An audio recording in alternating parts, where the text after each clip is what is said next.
Aquí en la localidad, que ha ocupado distintos cargos en el municipio, es uno de los creadores de la autoridad de cuenca del río Azul, que debe comprender desde donde nace allá, me imagino, por el Ternero, por los Repollos, y del otro lado la cuenca del río Azul vendrá del lado hasta de Puyén, me imagino, que son los que tributan después al lago Puelo, que se va a Chile. Esto tiene que ver con que hace muy pocos días el titular del DPA de Río Negro, nuevo, con el ingeniero Williams de acá de Chubut, del Instituto Provincial del Agua, firmaron un convenio, lo hicieron un poco lejos, en San Antonio Oeste, nos enteramos a través de los diarios, pero decididos a reactivar esto que se llama Autoridad de Cuenca del Río Azul, y le sumaron la cabecera norte del río Chubut, no sabemos por qué, pero la sumaron. Esto, Tomás, tiene que ver, sin duda, con ese proyecto macro que alguna vez diseñaron ustedes y que quedaron objetivos pendientes. ¿Qué podrá hacer o qué es lo que quedó pendiente en esos trabajos sobre las costas de los ríos, sobre regular seguramente las crecidas y demás? ¿Qué tal? Buen día. Buen día. Sí, en efecto, antes de que en la República Argentina saliera la ley de cuencas, o de ordenamiento hídrico de las vertientes hídricas de la Argentina, que después comúnmente se llamó Ley de Cuencas Argentina, que realmente se sancionó en el año 2004. Lo que nosotros veníamos haciendo localmente era haber creado, a partir de un acuerdo del año 97, habíamos creado, no fui yo el fundador, es decir, yo me incorporé al año siguiente, en el año 98, pero en el año 97 se había formado por un convenio que suscribió el entonces gobernador Maestro y el gobernador Verani, una autoridad de cuenca, al más puro estilo de otras partes del mundo. Era una vertiente del Pacífico, era binacional, pero fundamentalmente la del Río Azul, no la del Puelo, porque si hablamos de la del Puelo ya es otro orden de cuenca, pero esta es simplemente del Azul y del Quenquentreu, por eso se llama ACRA, Autoridad de Cuenca del Río Azul y Quenquentreu.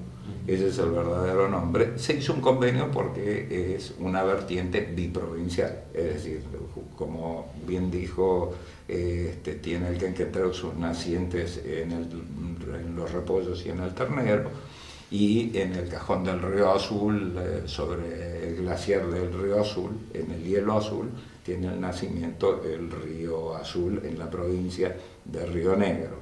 Y desembocan justamente en el lago Puelo. Sí, Canel, ¿cómo comienza a desandarse la historia a partir de este nuevo impulso que toma el ente? A ver, el problema es que justamente no es una cuenca.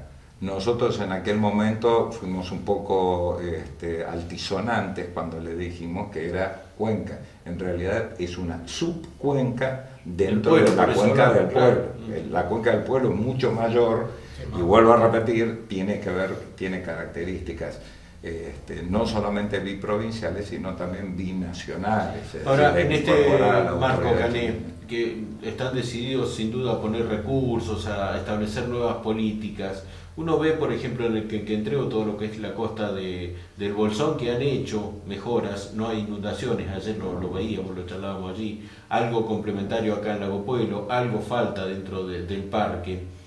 Usted, en base a esta experiencia, lo que han trabajado, usted, Dotti en el Bolsón, la gente de recursos hídricos, ¿a qué apuntaría concretamente? Nosotros apuntamos siempre, la autoridad de la cuenca apunta a, primero, manejar el recurso, entender el recurso, primero el comportamiento.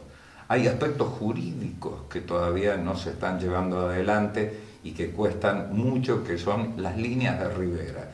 La línea de ribera es como el cordón de la vereda, donde define dónde van los autos y dónde van los peatones. Bueno, la línea de ribera es el famoso margen que dice el Código Civil y lo dicen los códigos de agua de cada una de las provincias.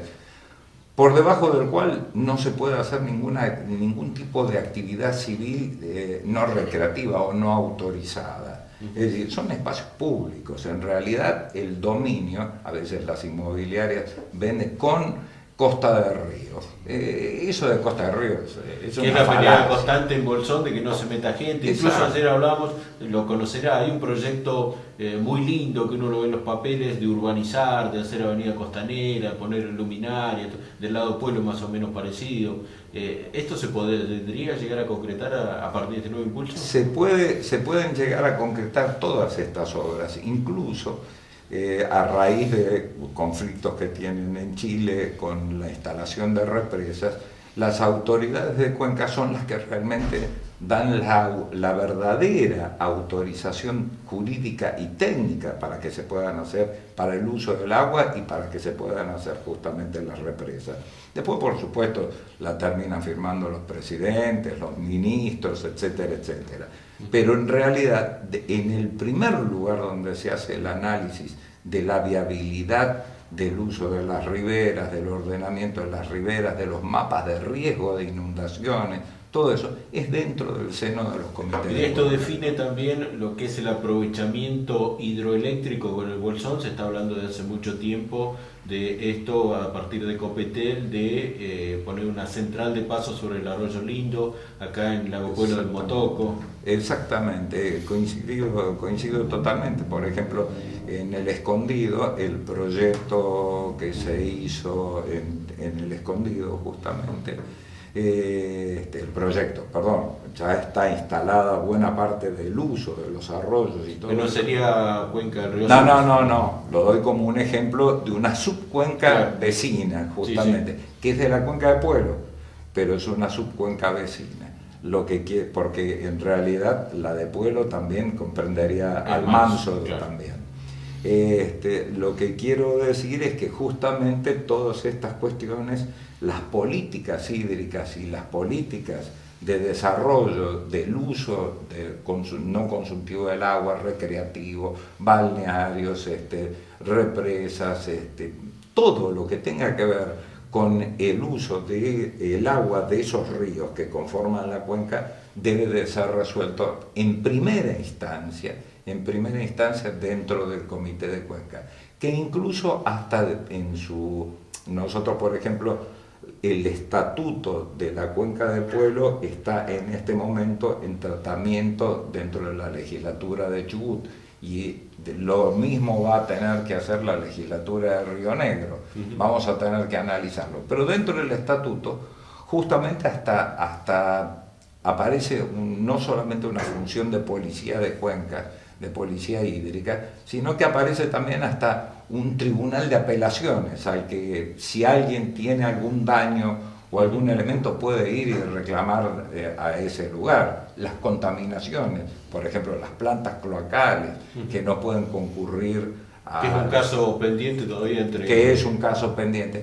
En una palabra, es el órgano que va a poder, en zonas como estas, que va a poder definir muchas de las acciones políticas, jurídicas y de ordenamiento y de aprovechamiento sobre el recurso hídrico. Karen, le cambio el ángulo de la pregunta, si bien tiene que ver con el río, pero no en este caso concretamente con el agua. El uso del material que se puede quitar del río pasará entonces por autorizaciones que dará este comité de cuencas, ¿no? Cuéntenos qué posibilidad de que se autoricen a mover algunos islotes que se están generando, sobre todo en el Quenquentreu, en su paso por el centro del Bolsón. Habida cuenta que desde un tiempo a esta parte notamos que se ha abandonado el trabajo en el río y finalmente se están generando algunos islotes que estarían generando algún inconveniente. Coincido totalmente. Hay un código de minería en el orden nacional que contempla primera y segunda categoría, que los metalíferos, los no metalíferos, etcétera, etcétera, y también tiene un capítulo dedicado a los áridos, sean aluvionales o sean lo que fuera, canteras, llamémoslo en el término común, canteras. El aprovechamiento de estos recursos corresponden al dueño de la superficie, y el dueño de la superficie en este caso es el Estado.